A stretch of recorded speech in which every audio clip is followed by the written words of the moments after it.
Hello, friends, and welcome to another exciting episode number 11 of Live from the Kingdom. My name is Paul Inman, and here on Live from the Kingdom, you are going to get some behind the scenes stories, sneaky peeks, insights to the anthology, keys to the kingdom, the world of dollar babies, and much more. And with me, I have the magnificent enigmatic. And I'm not saying that right. Why not? Anyway, here's you know him, you love him, Billy Hanson. It would have been a lot cooler if I didn't have to unmute after I turned around. Well, it made it cool because you unmute, because you had to. Of course, yeah. So we got some people in the chat. Let's say hello. Hey, Julia. Julia, thank you. She is super excited, and we've got Parker. How you doing, Parker? Parker is my child, so there you go. Yeah. Oh, hi, Parker. So, yeah, what's up, Billy? How's it going, man?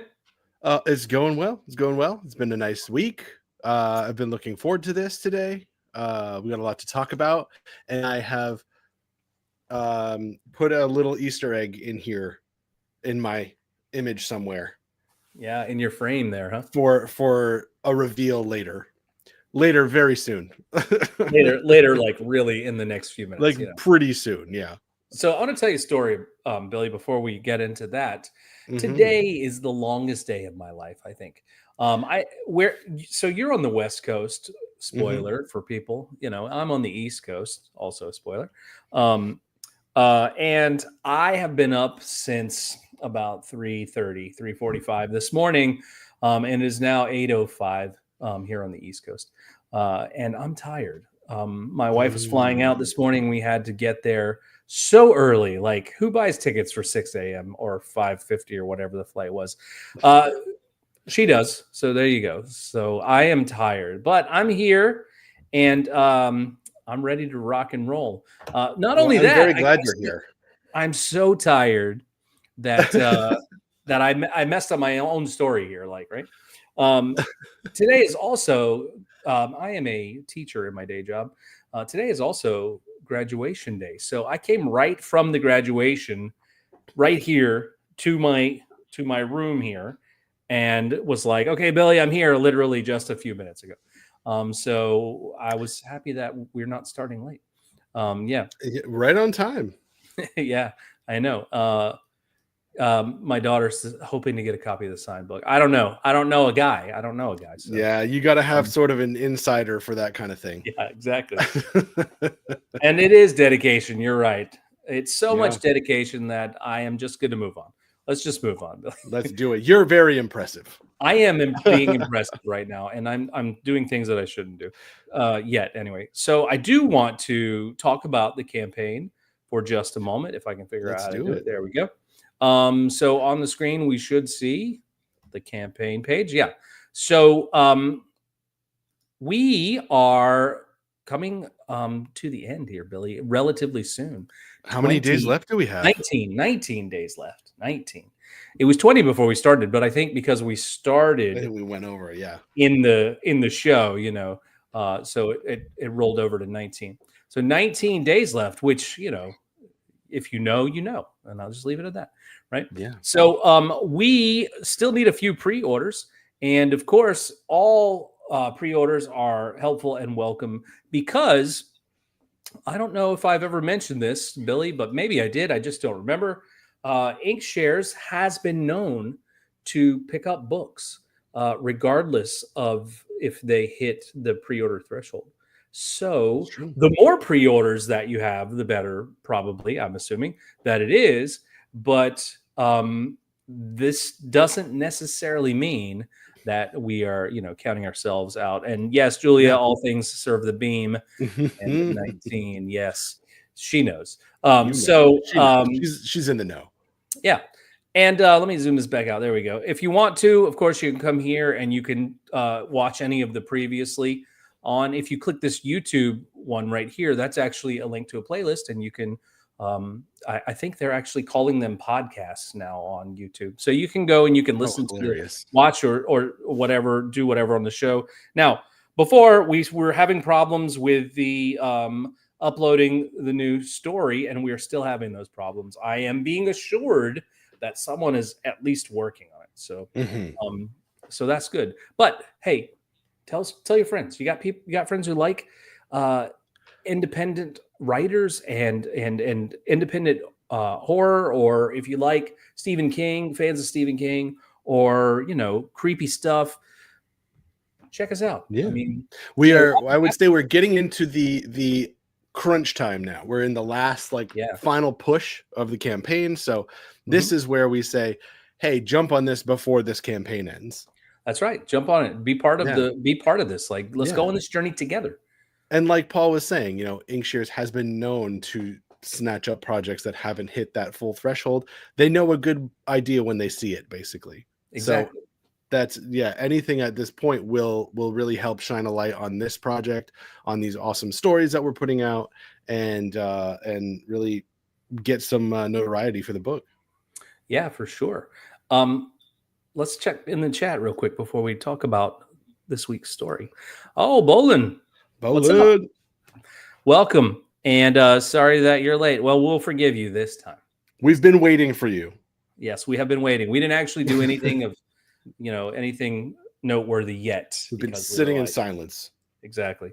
Watching my watch. You know what I'm saying? Yeah. So, there was one more thought I had about the pre-orders, but I don't remember what it is. Let's talk, Billy, about what we're doing currently, in terms of making Keys to the Kingdom, in terms of getting the book ready to be out there eventually. We are deep in the editing process. Deep into the editing process. And thankfully, we talked in the beginning, like, we don't know how the editing process is going to go, because maybe that'll be the point where we realize we've made a huge mistake. But what we've found is that the more and more, and this is honestly true, the more that we get into the process, the more, we've read all the stories at this point multiple times. And so we know what the book is going to be as a whole. But the more we get into the process, we get into the nitty gritty of language and creative choices and an author's own voice, the more excited, at least I'm getting about it. Like every story that I go through and I do my notes on them, I'm like, oh, this is another good one. Like, this is a really good one. Yeah. And I mean, you hit the nail on the head. Like, as we go through and we're sort of trying to, polish these up or fine tune. And it's really usually just little minor things, really, grammar and things like that. Anyway, as we're doing that, I am 100% with you. Every one of these stories is going to be a story that sticks with you. Really, it is. Like, I was just editing today, as a matter of fact, a story, and I'm going to keep that story to myself. But I was like, oh yeah, this story is awesome. And it is going to be awesome. And I tried to be smooth there, Billy. I just kind of failed. But we're going to learn about what that story is right now. Right, Billy? Oh, that's the one. That's the one. I tried to have a good segue there, man, but I'm tired. I love it. So I guess without further ado, maybe let me give you a little bit of ado. Is that a thing? I have no idea.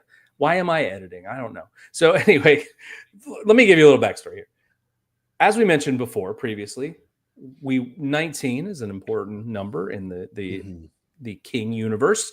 And we were very close to having 19 stories. And so Billy and I decided, hey, we need to get to 19 because, Stephen King universe. So we were like, how do we do that? Well, how we do that is we add some extra stories. So without further ado. Yeah. Yes, this is story number 2 for me right here. And you might be able to guess the Easter egg I put in there earlier, because my story is called Powder Blue. And it is about a stressed out mother struggles to control her road rage during the chaotic elementary school drop-offs and focuses her anxieties on a beautiful blue Porsche that keeps taking the best parking spot. Yep. Powder blue. I was looking at it today, Billy, and there's some really I want to talk more about it because it's really in the front of my mind, but I also don't want to give any spoilers because I want everyone to come in with fresh eyes. I don't know. So I really do. You know, one of the things that we sort of when we were putting this together, like how do we want the show to work? We decided that we kind of wanted to let all the stories be kind of a surprise for the readers. So we want to steer away from specific plot points and things.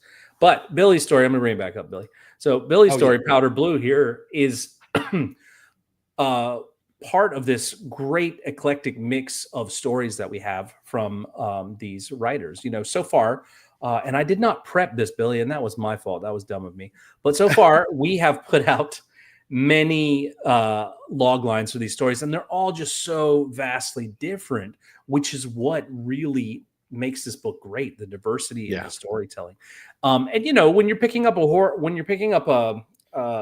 horror type anthology, you might not think about a stressed out mom going to school, right? So Billy, what is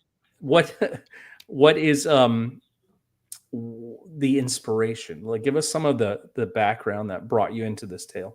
So I wouldn't call this a true story, but I can tell you the inspiration comes from a very real place. I've got two very little kids, and we do drop-offs and pickups every day, and you have to sort of fight your way through that congestion of traffic and the other parents that are stressed out, and it's early in the morning and everyone's tired and cranky and maybe hasn't had coffee. And I noticed at some point on my drive to school that there was a gorgeous blue Porsche that would be on the same track with us. They must live in my neighborhood somewhere. And I've never actually met this person. I think once I met this person, but we would be following each other on the same exact route through like all the back streets and everything. And it just would be really funny to me that was sort of part of my drive. I'd be looking for this beautiful blue car. And this story just kind of came out of that. And it's combining the stress and anxiety of actual drop off with my kids, and then, you know, putting a personality on this blue car that I saw every day, and I still see every day. As soon as I sent the story to Paul for the first time, I started texting him pictures like, "Oh, look who I bumped into today." I would take a picture of this Porsche, and there it was. Yeah. You know, I mean, so again, it was very much pulled from real life. I should have prepped this and put the picture up, but who cares? But it's really a cool story, and it's really got an interesting main character, and that's about as much as I want to like dive into what the story. Yeah, I'll tell Julia, you, it's down a rabbit hole. Yeah, it's down a bit of a mental rabbit hole, let's say. Of course. Julia can't wait to read Powder Blue. And you shouldn't, I mean, not shouldn't read it. You shouldn't want to wait is what I'm trying to say. I don't know. Yeah. You should totally be excited for it. I'm on fumes at this point. Like I usually have a lot more sleep than you're good. You're good. I can talk about it for another minute. You take a rest for a minute. I will say, when talking about the diversity of the stories overall, like when we realized we were going to each do 2 stories to take us to the 19 total stories, I started kind of looking through my old book right here of ideas and things that I knew I wanted to write. And I wanted to do something really different from the other story I had already put in, which is Life Sentence, this sort of dark, dreary, very bloody story. I said, what am I going to do that's exactly the opposite of that? Or something that's very, very different. So it's not going to feel like, all right, these are just kind of 2 of the same. So yeah, angry, stressed out mom. That's the other direction I went. And it was very fitting. And it feels like it has its own nice little section of the book, but fits in nicely. Yeah, it really does. it's really cool to me to go through and see these stories as they've been coming together, and I've been sort of tinkering with like maybe some order of the book eventually, because we're gonna have to do that eventually. Yeah. Figure out Yeah. what the order of the manuscript is going to be, and it's hard, man. It's hard. There are a lot of really great stories that could be great openers. It could be great closers. Hmm. There's a lot of great diversity in not only the storytelling themselves, but also the length of stories. So we've got stories across the board from our the. So we did, we gave people a range, and all over that range, we've got stories represented all over that Yeah. range. So I That's what I know, love about an anthology book too, is like yeah, you can sort of gauge whatever amount of time you want to sit with it. You know, you got exactly. you want to take something bite-sized real quick before you go to bed at night. You can read a couple of the stories, read one of them and get a full experience with it. Or you want to settle in for an afternoon. We've got some stories that are on the longer side that you can sit with for a while. And I love that about an anthology. Yeah, me too. And I love all the unique voices as well. Like as we're going through and editing, it's tough. It's tough for me because, and it may be the same for you, Billy. But I'm reading, and my voice is different than other people's voice, and I have to like try to pull myself out of that and say, no, wait, okay, just because I would do something in this manner doesn't mean that I need to give someone a note that says, hey, it needs to be in Right. this manner. Especially when things just work, even if they're not the same as I would personally like do it. And Yeah. that's an interesting exercise for me in terms of being on the editing side of the book. Yeah. It's fun. It's really fun to see them I mean, just get better and better and better. It is, and it's really cool because we've gotten some drafts returned already. So some people are, well, we have some people who are even into their third draft already. Mhm. But it's cool to see the evolution from one draft to the next, because things can be drastic changes with just a sentence or two. Your Yeah. whole character motivation can change with Mhm. throwing in a new paragraph. You know what I mean? Yeah. Or taking out a paragraph about something that might be really important to your character growth, but also not necessarily serving the story in the way that it should. Like sometimes for me, when I'm writing, I don't always do a lot of planning, so I end up with some of my character stuff that can be left on the cutting room floor because it's just me figuring out who they are. You know what I mean? And Sure. Sure. sometimes we're seeing that. So let me go back over to the comments real quick. Julia, that's interesting. Paul never thought about having to excise, excuse me, your own voice a bit when editing. Yeah, and you know what? I haven't really either, because I edit my personal things and then know what I'm going to sound like. So it Yeah. has been an interesting thing. And Parker asked, "Did either of you experience writer's block during your stories?" I don't really I've do writer's block too often. yeah, I've never really had the inability to write something. Like I'll get kind of slow and sluggish if I'm trying to Yeah, figure something out, or if I get to a scene or something I haven't really worked through in my head. I'll get a little slow and sluggish, but it really just is a matter of like sitting with it for a few minutes and yeah, working my way through it. But yeah, I'm the type of writer, like I've got stuff going constantly. And if I have 5 minutes to sit down, I will probably be writing something. sure. And so yeah, writer's block has never been a problem for me. Knock on wood. So on my end, I sort of have what you explained there. Like sometimes you get to something and you've got to sort of iron out the details, and Mm, sometimes you might get, it might get muddy in that time. But I've found that two different things happen when I write. I can write in fits and starts and spurts when I have some time. Which, having a full time job and a life and a family and all that stuff, um, sometimes that's the way it is. But I also found that when I'm disciplined about writing and I say, look, I need to put down 100 words every day, that actually helps a lot with any kind of problems in any kind of those speed bumps that you might come to. Because if you say, hey, I can do 100 words every day, that's like, a paragraph, sort of, maybe 2 paragraphs, right? That's not hard to do. And over time, that builds up a lot. And most of the time, you open the floodgate and it turns into 1,000 words or whatever, however long you have to sit with it. You know what I mean? Maybe 5,000 words, maybe 200 words. Maybe today I struggled to hit 100, so I only did 75. But tomorrow I'll do 1,500 or something. You know what I mean? Yeah. So I have these 2 different modes.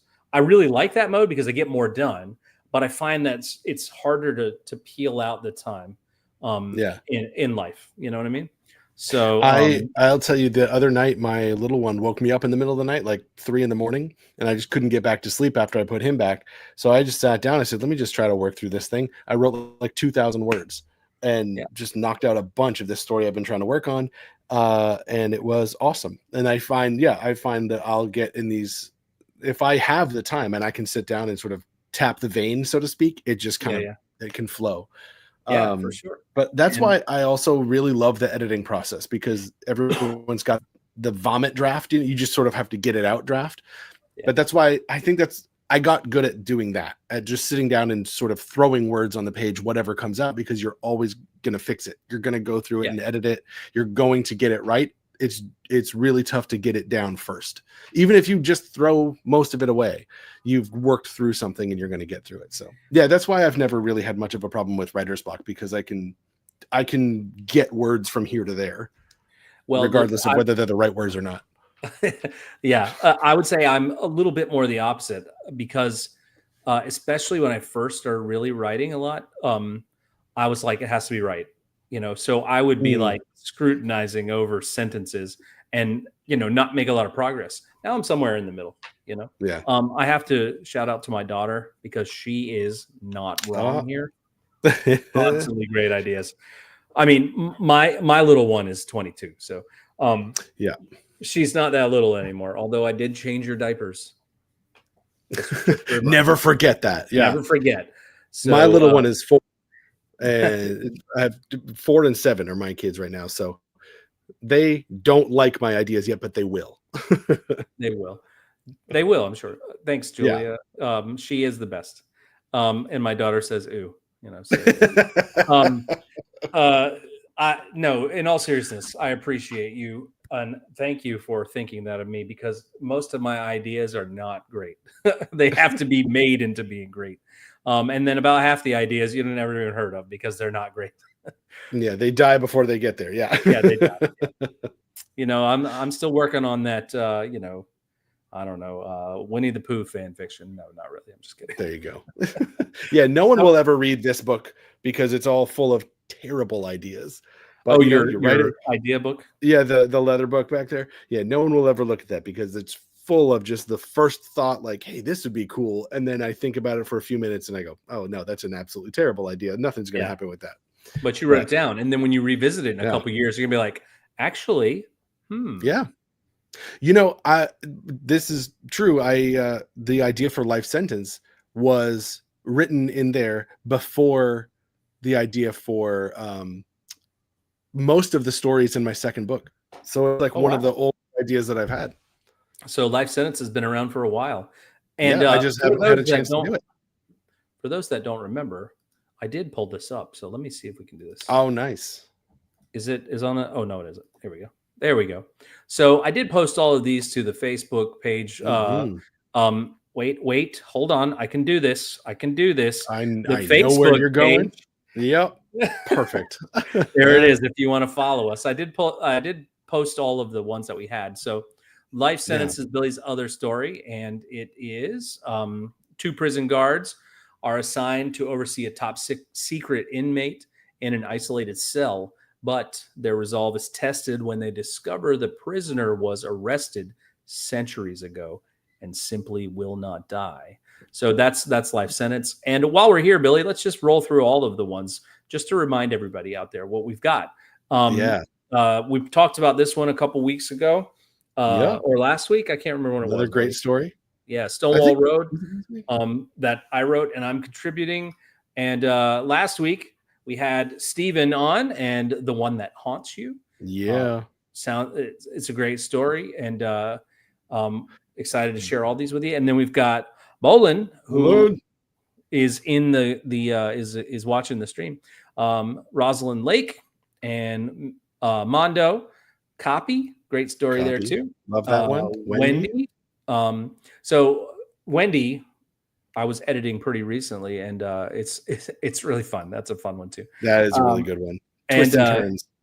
Yeah, Chris Etheridge missed the mark. This is a fun story too, actually. All these are really fun stories. I smiled a lot through Chris's. I was smiling while I was editing that one the whole time. Yeah, it's a fun one. Well, I mean, if you just angry puzzle maker sets up Bloody Rube Goldberg right there, it's like, okay, this is going to be wild, and it is. It's great. It's fun.